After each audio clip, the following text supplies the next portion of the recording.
Everybody, Baruch Hashem, here we are a few days before Rosh Hashanah, and the tremendous Siyata Dishmaya is always we have divine providence ruling our lives, but the fact that Hashem is opening our eyes more and more the past few days, how Hashem is just destroying our enemies left and right, whether it's in the south with Hamas, whether it's in the north with Hezbollah, where in a second when Hashem decides, He'll take care of all our enemies. Hezbollah and the head of it, that Nasrallah, that now he's with his friends in hell, having a meeting, but those meetings won't help anymore because they finally understand that whoever plays and tries to come and affect and torture the sons of the living God, in the end he'll get what he wants. No, he won't get what he wants. He's going to get what he deserves. And that's what's happening. But again, Hashem is doing all this for us. And why is this happening at the end of the year? The Gemara explains, in a year when the beginning is hard for a person or for a congregation, for a whole group together, it's promised at the end of the year it'll be easier. Baruch Hashem, after the year that we had from the beginning of the year with what happened on October 7th and the war and how many Jews we lost during this past year, Hashem is showing us the love of a loving Father, that all the things that He did for the last year, everything that happened, it was for our own good. He's trying to wake us up. And that's why I want to focus on today the pasuk that we have, that we say actually on Rosh Hashanah, Allah Elokim betruah, Hashem bekol shofar. Translated, that Hashem is uplifted with the sound of the truah, of the shofar, and Hashem again is going to be uplifted with the voice of the shofar.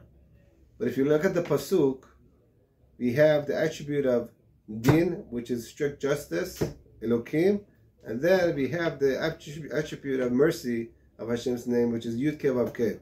In the beginning starts with judgment, at the end it ends up with Rahamim. So one way to explain that is what we said at the beginning of the year, when we're having a bad time, Hashem will bring out His ultimate mercy and show us that He's the one who's running the show to get us to do teshuvah. But the way the person has his year coming to him, in a way, he's in charge of his own destiny. Why? But Hashem, He's the one, He's the judge, He decides. But He's deciding based on the decisions that we made in our lives, especially the last year. What next year is going to be looking like is what we did last year. And that's why it says the name of Hashem of judgment, and the name of Hashem with mercy. You decide how Hashem is going to be talking to you. Judgment, we know, that is when a person takes a stick and starts beating up either his son or his slave because he's misbehaved. Or, instead of beating him over the head, He has more mercy on him. He talks to him. He's trying to reason with him to get him out of his bad habits. And this is the way Hashem is going to deal with us. And it depends on us. Are we going to go with the stick, chas v'shalom, like we had on October 7th? Or are we going to be smarter this year and go with the voice, a merciful voice of Hashem? When He calls out to us, we'll answer. We won't wait for another October 7th. We won't wait for missiles raining down on us from the north and the south. We have to wake up and say, Hashem, we got the point. And if not in the congregation, at least individually, you personally want a better year in the head? You decide what Hashem is going to give you.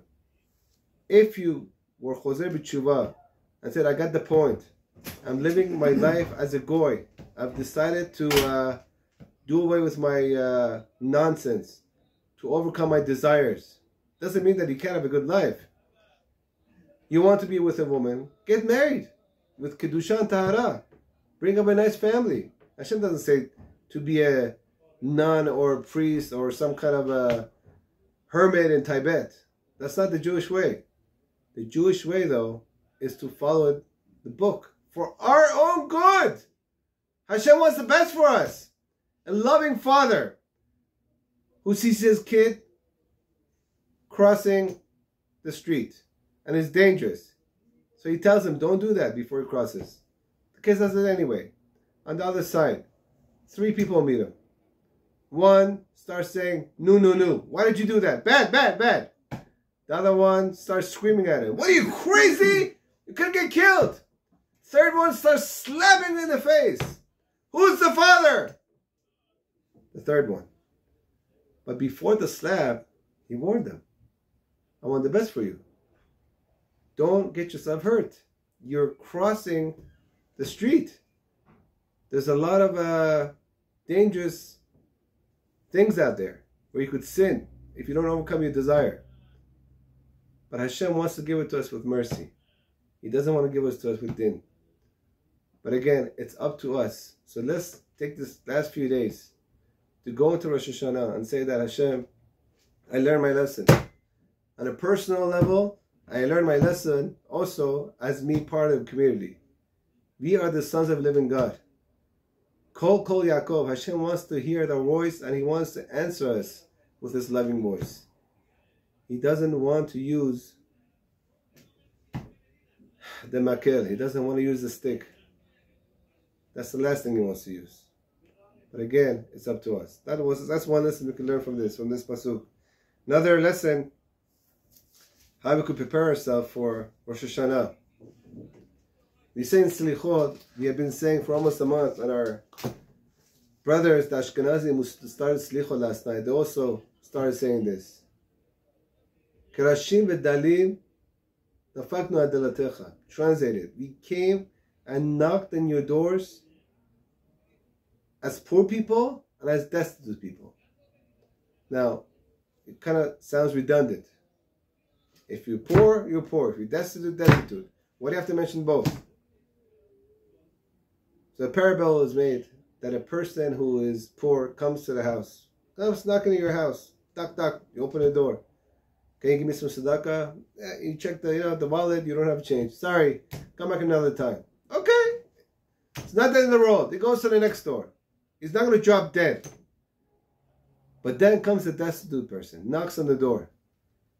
Open the door. Please open the door. Open the door. Again, you say, listen, somebody else just came to my house. I don't have money. Come back next time. Close the door on him. He starts banging on the door. Almost drags the door down. What's going on? What's the matter with you? I told you I don't have anything to give you. If you don't give me something in my mouth right now, he's going to die. He's at a verge of dying. He can't take no for an answer. That's how we come into Hashem on Rosh Hashanah. We're coming and saying that we're nothing without you. Not my riches. Not my missiles and not the F-35s that killed Nasrallah could help me. It's all you and you and you. And without you, I'm nothing. Zero. But with you, I'm everything. If you have a zero and you come to number 1 and say that with you, I'm everything, then Hashem will stand next to you. And the 0 will become a 10. Because you're part of the living God now. Because you took upon yourself the Olav Malchut Shamayim, the yoke of the heaven. You made Hashem king over you. And when He's king over you, He takes care of you. Whether as a loving father, Avinu, or whether like a king that has the ability to do everything, Malkeinu. We obviously want Avinu. We want the mercy of a father. But we also want the Malkeinu because Malkeinu, the king, he has everything in his authority to do what he wants. And this is the King of Kings we're talking about here. But if you want His mercy and His fatherly love and His ultimate power as a king, you have to come to Him and ask that He be your father and He be your king. And to say that I have nothing else besides you. And Hashem promises, like we had in the last few parshas, if a person makes himself rush, a poor person, a destitute, banging on Hashem's door, asking for His mercy, then Hashem makes sure he'll have a good year. He won't give him on October 7th. He'll give him candies all year round. Depends on us. We are in charge of our own destiny, as it were. Of course, He decides everything, but it's based on our decisions. That's the second thing that we could take care of this. Parsha. Another thing that, another way we could get ready for the new year. I heard this from on Friday from Rabbi Rosenblum. He brings from one of the sages, earlier sages, that if a person says the following 11 verses, the Parsha of Kitavo, from the beginning up to the 11th pasuk, including, then he'll for sure is going to have a good year. But before you run into Parshat Kitavo and start saying the psukim, don't miss out on the point. The point over here is not saying the psukim. It's what's said in the psukim. It's you coming in front of Hashem and saying, Hashem, thank you. All I have is from you. From your infinite chesed chinam. By giving everything to me for free. The oxygen that I have. My eyes, my arms, my legs, my health. Thank you. First say thank you. When Hashem sees that you're coming and saying thank you, this is the guy it's worth giving another year to. And not just another year. Another decade. Another century.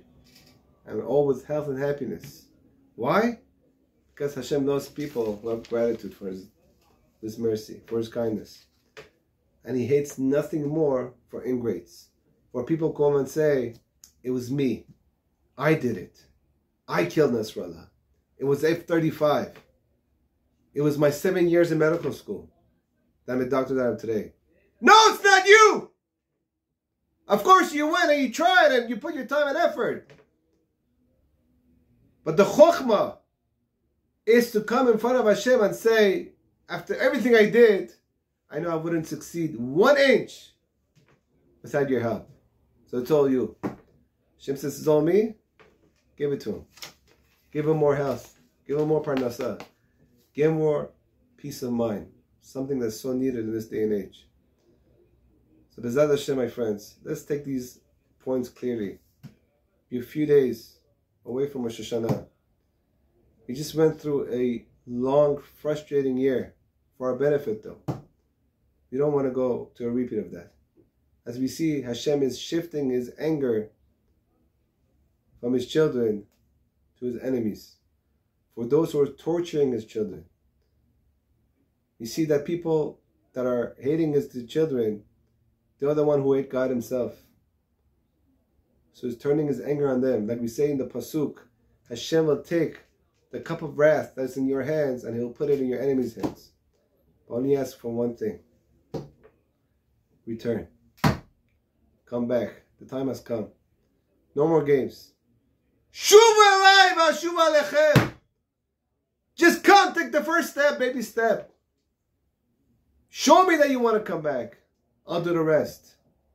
Like He's been showing us all our lifetime, but He's opening our eyes, especially in the last few days.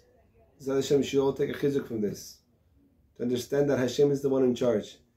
We are accepting His all Malchut Shamayim. You're accepting His kingship and the yoke of Torah upon us. You tell Him that we're nothing without you. And thank you for all that you do to us and for us, for our benefit. And all for free. That way, B'ezrat Hashem, Hashem will come with a very big smile towards us. He will lift His countenance upon us. Give us the blessing of peace, which is the father of all blessings. We should all have a great year. Shana Tov Uvracha. B'ezrat Hashem should meet in the Beit HaMikdash HaShlishi, Bimhera, speedily in our days. Amen.